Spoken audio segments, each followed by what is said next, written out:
अस्सलातु वस्सलामु अलैका या सय्यदी या रसूल अल्लाह व अला आलिका व अस्हाबिका या सय्यदी या हबीबल्लाह।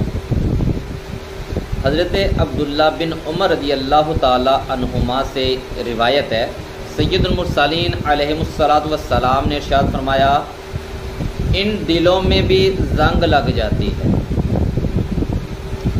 इन दिलों में भी जंग लग जाती है जिस तरह लोहे में पानी लगने से जंग लगती है। जिस तरह लोहे को पानी लगने से जंग लग जाती है, इसी तरह इन दिलों में भी जंग लग जाती है। अर्ज़ की गई, या रसूल अल्लाह अलैहिस्सलातु वस्सलाम, इसकी सफाई किस चीज़ से होगी?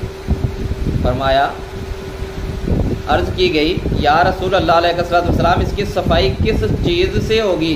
इरशाद फरमाया, कसरत से ज़्यादा मौत को याद करने और तिलावत कुरान पाक करने से।